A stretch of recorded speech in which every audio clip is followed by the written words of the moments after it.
Shalom, shalom, shalom, beloved family. All praises to the Most High YAHUAH for another opportunity that we have to join the family in another topic that's very relevant. We are looking at Father's Day. This is not a scriptural activity or festival, and we want to delve into the history today. What are the origins of this Father's Day? So take the journey with us today as we go through this particular festivity. We are the Nazarene of Yahuwah. Achad, ahabah. One love. Praise Yahuwah.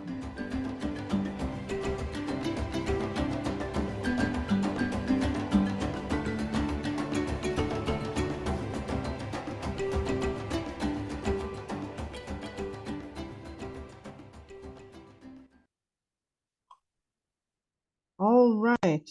All praises to the Most High YAHUAH. Now, YAHUAH says in his word in Thudah or Deuteronomy 12, verse 30, after YAHUAH destroys those nations, make sure that you don't follow their religious practices, because that would be fatal. Don't try to find out how they worship their mighty ones, so that you can worship in the same way. He cautions us again in Thudah or Deuteronomy 18, verse 9. It says, when you come into the land that YAHUAH your Elohim is giving you, don't follow the detestable practices of the nations that are there. Don't follow them. We are the called out people of the Most High YAHUAH. We ought not to be taking up practices of nations around us, for we are a unique people. He says again in Yirmiyahu or Jeremiah 10 verse 2, this is what YAHUAH says, do not follow the ways of other nations. Do not be frightened by unusual sights in the sky, even though other nations are terrified. So the foundational principles that guide the decisions of the people of the Most High, the Abrith or Hebrew people, are founded and established upon the Torah or the instructions of the Most High YAHUAH. And so there are just some things we don't do. If it is not supported by the Most High through scripture, then you will find people of the Most High YAHUAH will not want to participate in it. Because we are a people with our own unique culture. YAHUAH has called us out, and he, of course, tells us how he expects us to honor our parents. So we're going to take a look down the history lines of, practices that had to do with Father's Day, whether it was called that or some other form of it, or associated activities that are similar to this celebration. Praise the Most High YAHUAH. Let's begin. The third Sunday in pagan June is known for celebrating Father's Day. That's the day they have put aside that they declare must be the day fathers are appreciated and celebrated. And of course, That would be based on the time of this recording tomorrow.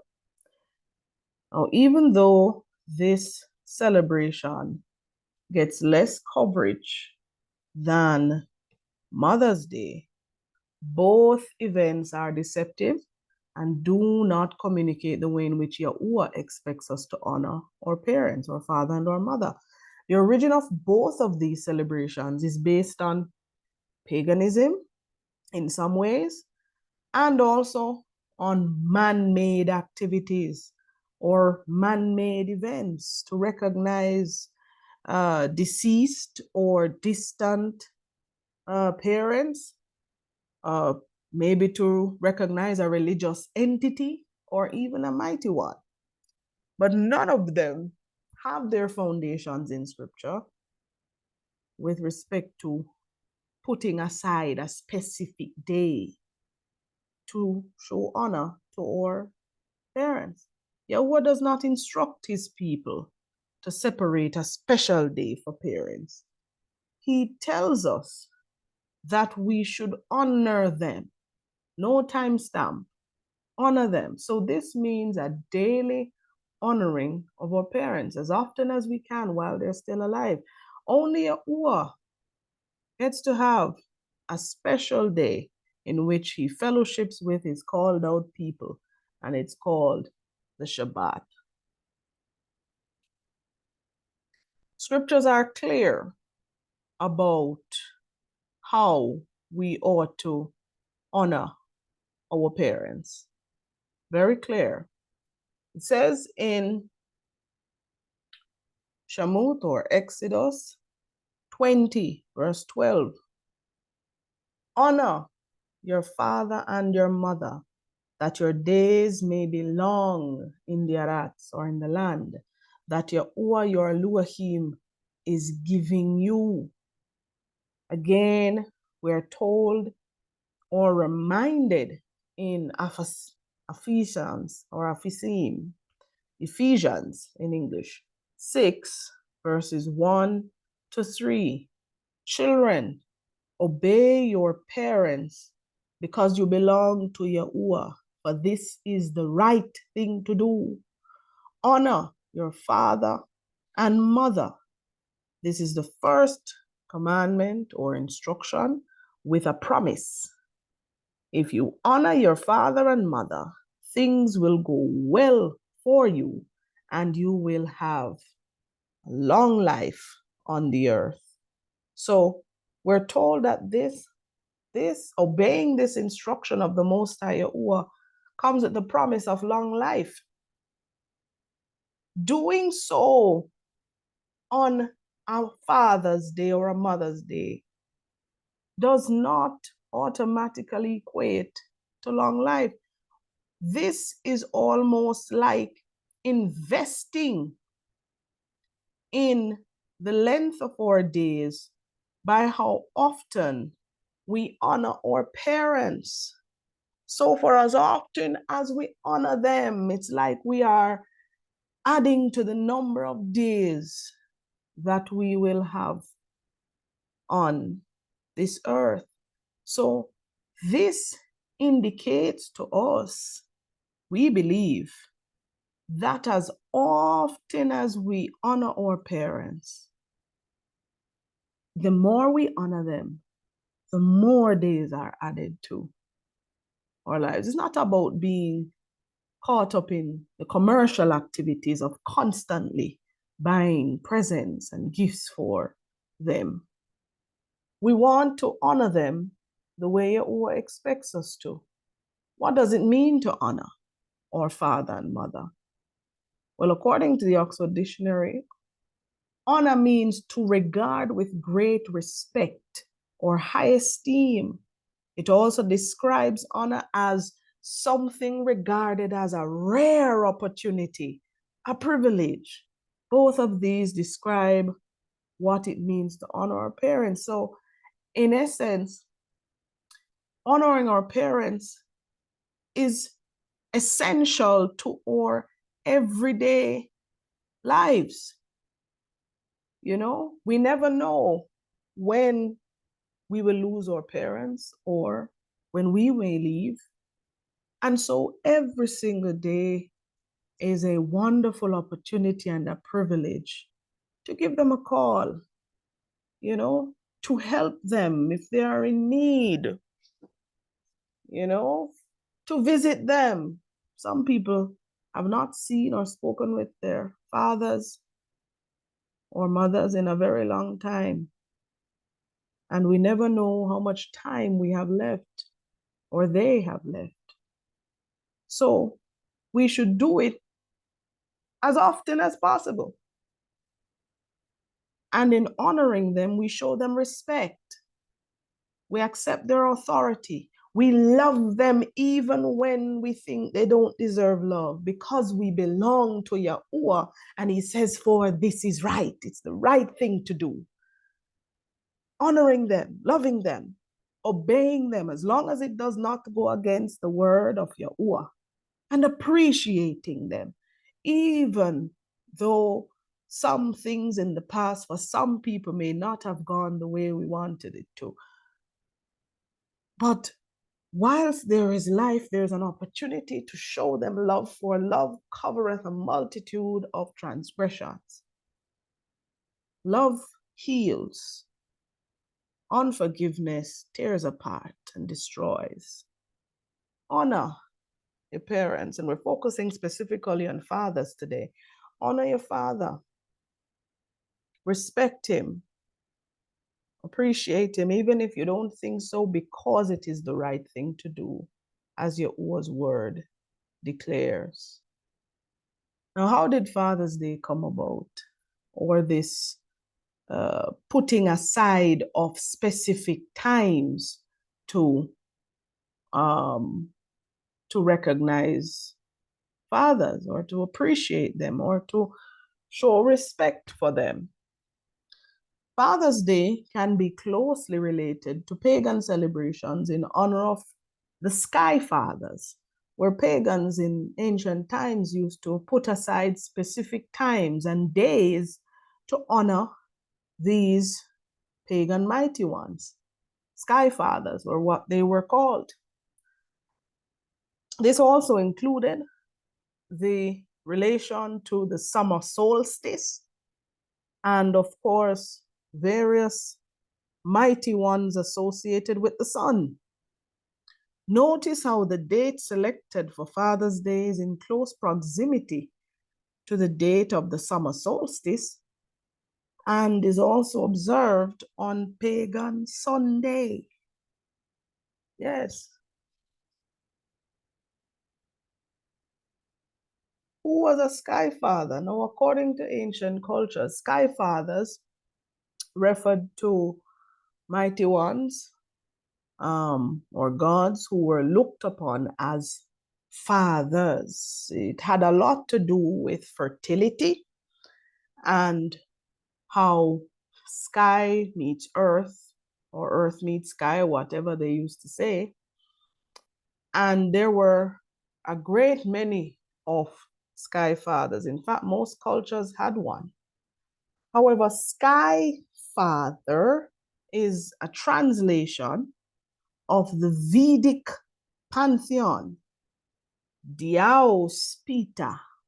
And if I don't get that correct in pronunciation, it's quite fine. But this Indian mighty one is the equivalent of the Roman mighty one, Jupiter, and the Greek one, Zeus. So the Sky Father was a translation of this Vedic pantheon. A number of these pagan celebrations included animal sacrifices to their pagan gods or mighty ones, and these animals would be specially decorated with ribbons around their necks to separate them as special unto their gods.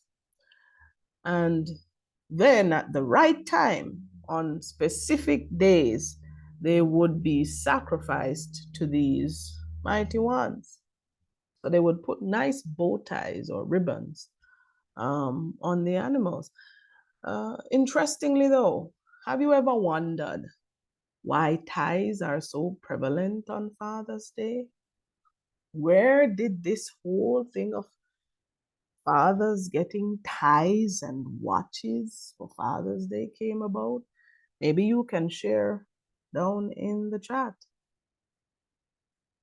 But one of the things you'll recognize is that people of the Most High, especially or men or Abrith or Hebrew men, do not like to wear ties and for some, even watches. And when we look at Father's Day gifts, a great number of the gifts include watches or ties.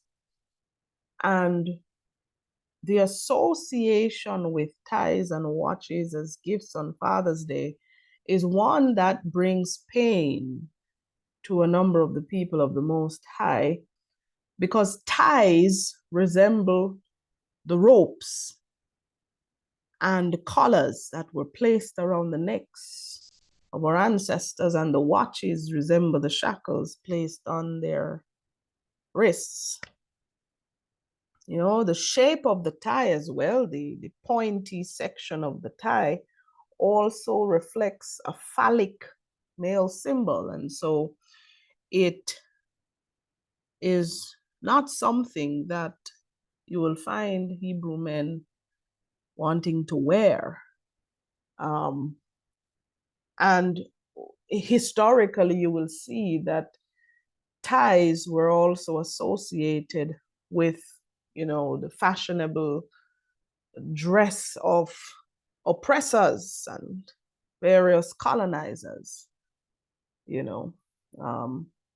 So these are some of the reasons Abrith or Hebrew men do not want to wear ties, as is displayed here, you know.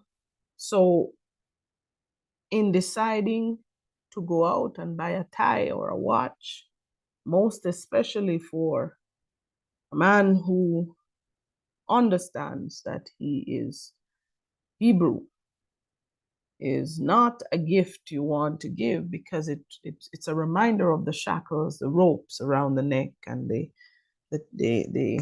chains and all these things that were used to oppress and depress our ancestors.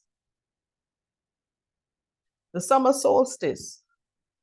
The word solstice comes from the Latin word solstitum, which means the sun stands still.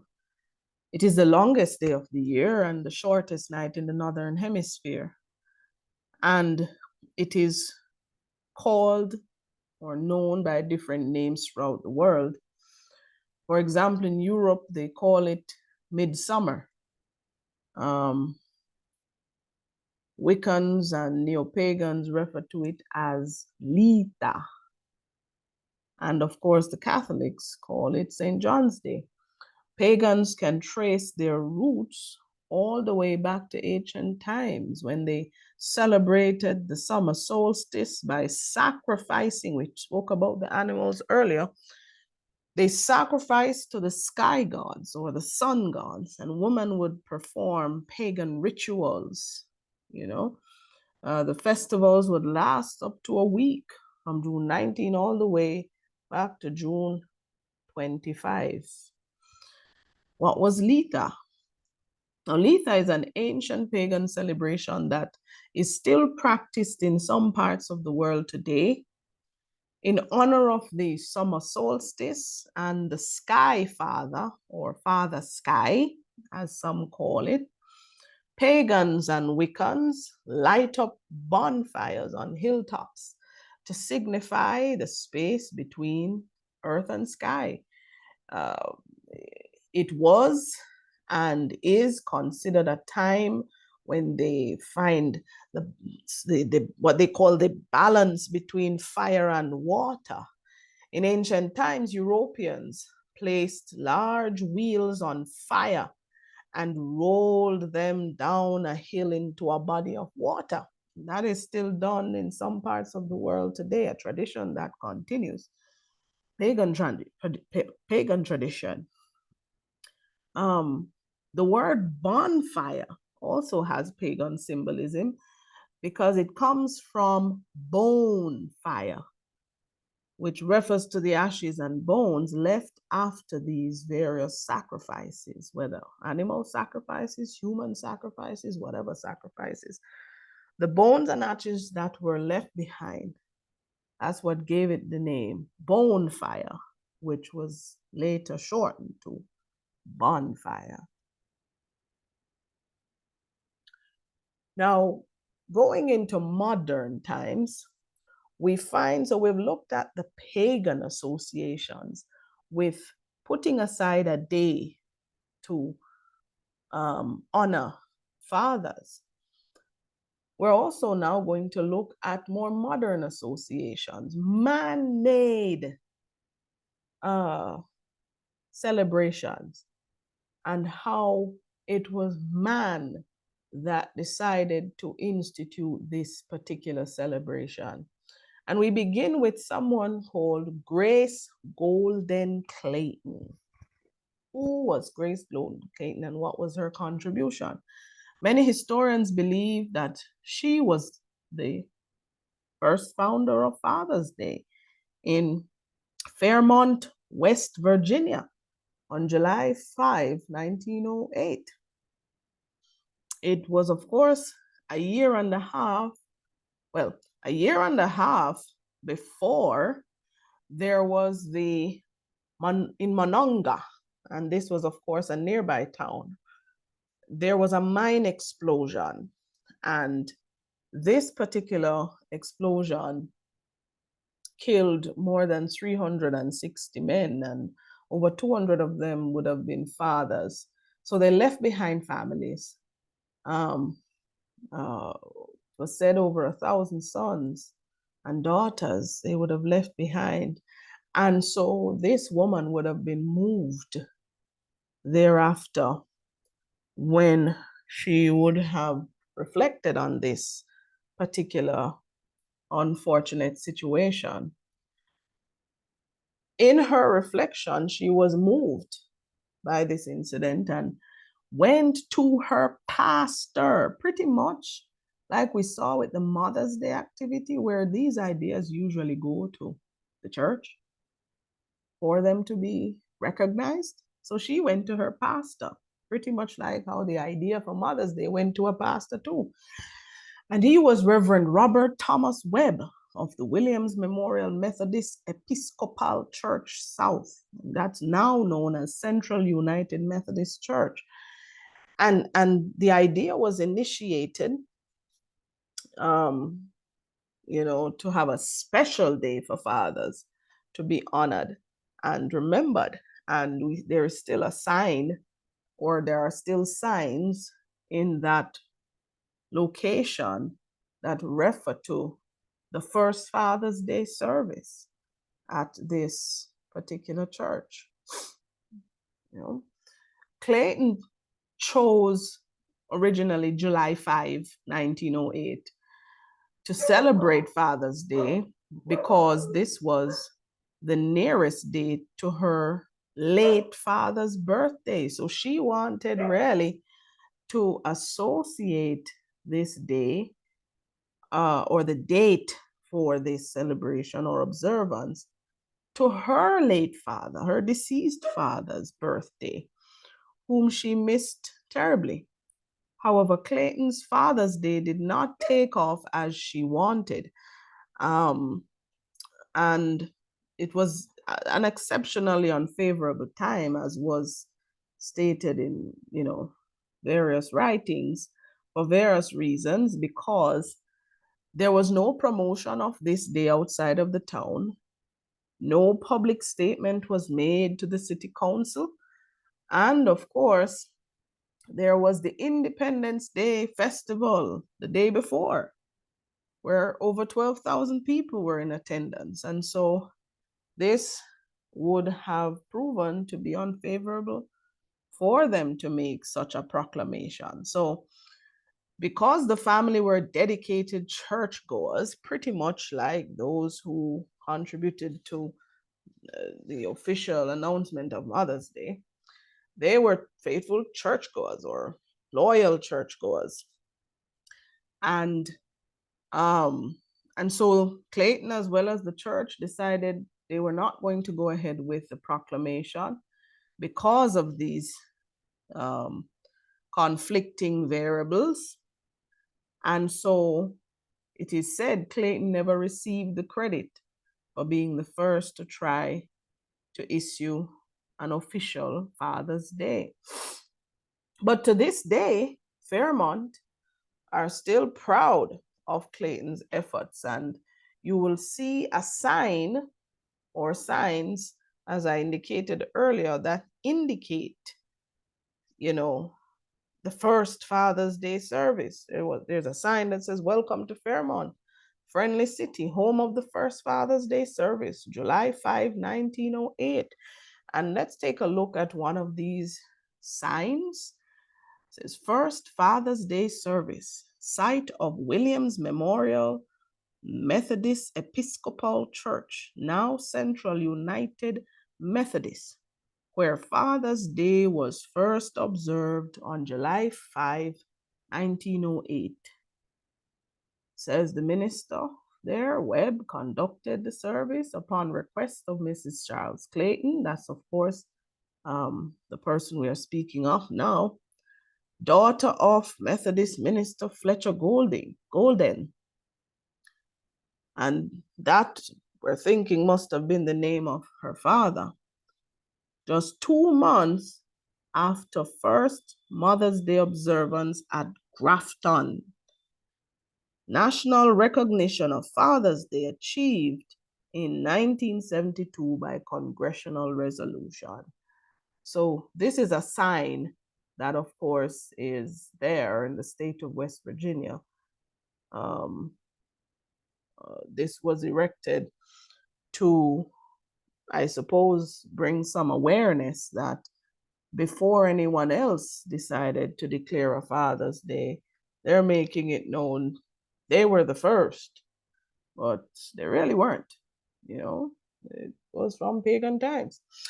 But let's look at the person who is credited with bringing it to the United States. Sonora Louise Smart Dodd is the name of this person. In 1909, Sonora Dodd, a woman from Spokane, Washington, was credited as the founder of Father's Day in the US. She wanted, now bear in mind, there is still nothing about scriptures. There is still nothing about practices of the people of the Most High, putting aside a specific day for this. So we saw where Clayton wanted to honor the men who died in the mine explosion, and also her deceased father, who she missed, and wanted to have it close to his birthday. Now we're seeing Sonora Dodd, who wanted to honor her father, William Smart, a Civil War veteran who raised her and her 5 siblings after his wife died, giving birth to their last child. She wanted to honor him during his birth month, which happened to be in June. So again, the association with somebody's daddy's birthday. Father's Day was officially first celebrated on June 19, 1910. President Wilson supported this particular day in 1914, and President Johnson signed the proclamation to officially declare this particular day on the 3rd Sunday of June in 1966. Again, if you want to honor your earthly father, do it every day. Don't join the festivities of doing it in this way, the 3rd Sunday of June. there are too many associations with pagan practices, as well as honoring the fathers and almost their birthdays of these ladies as well. As sons and daughters, we can show our love to our fathers every day, not just on this specific day. Dot took her Father's Day idea to her pastor as well. So again, the involvement of the church, something that was never practiced in the church before. All of a sudden, all these practices, all these things are being brought to churches, to pastors of churches, for them to help to push forward these activities. And so she brought it to her pastor, Dr. Conrad Bloom, from the old Centenary Presbyterian Church, now known as Knox Presbyterian Church. And he fully gave his support. They also approached Spokane YMCA and the Ministerial Alliance with her idea, and both these organizations backed her completely. With all their help, the first official Father's Day was celebrated in 1910. Mother's Day, of course, was one that everyone went all out on, in true fervor. And some even thought it was an old religious tradition in Christianity, and was seen as a wonderful and special day to pay thanks to mothers. Why do you need a wonderful special day to do that? Do it every day. Father's Day, however, was not seen in the same way just yet, as many thought it was a bit of a joke. And the further it spread, the more laughs it gained. Mocked by newspapers, people saw it as another excuse to fill the calendar with promotions and commercial days. So no one even recognized this day as something that was necessary to have a specific day. A bill in 1913 urged Congress to officially recognize Father's Day. But in 1916, President Woodrow Wilson was unsuccessful at convincing Congress, who feared the day would be too commercialized, pretty much like how it was commercialized for Mother's Day. This was just another commercialized activity. Big sales, lots of spending for things that really do not truly show honor and respect and appreciation for parents. Spending time with parents is priceless. Having conversations, helping them to ensure they have food and the basic necessities to make them comfortable, ensuring that they are in good health. These are priceless. It took until 1966 for the first presidential declaration by President Lyndon B. Johnson that credited fathers and assigned the third Sunday of June as Father's Day. It was then in 1972 that President Richard Nixon made Father's Day an official, legal, national holiday, proclaiming that the third Sunday in June was an occasion for renewal of love and gratitude we bear to our fathers. We don't need a special occasion for this. This ought to be done every day. We ought to be renewing our love for our fathers every day, as long as they're alive. Some people will scoff at honoring the Most High scriptural feast days. They'll say they're done away with, but will gladly observe man-made designated days. The Feast of Weeks, or Shabuath in the Hebrew, or Pentecost, as some know it in the Greek, that feast takes place during the period of time between man-made or man-designated Mother's Day and man-made or pagan Father's Day. They will call you a cult for observing scriptural festivals, but they're okay with religiously, annually observing man-made festivals. Come on. Come on. Do you notice as well that most, if not all, of these pagan festivals are heavily supported and encouraged by the churches, and then later into legislature by the government? This is the kind of relationship in these last days as well. And in the book of Revelation, or Chazun, with the political beast system of Revelation 13, 1 to 10, and the religious beast system working together to bring about certain forms of legislature, and to change different things that the Most High has in place. And of course, that's in the same chapter 13, 11 to 18, where we see the religious beast system supporting the other beast, making void, of course, the instructions and observances of the Most High to make way for man-made legislature. So a number of persons have no problem with diving into man-made legislature, man-made events and festivities. But those that are in scripture, they make every effort to prove that those are not necessary.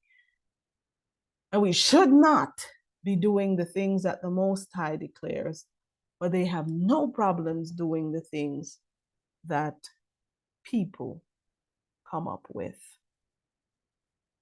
Or parents should be honored every day the scriptural way. We shouldn't be waiting for a specific day to do this.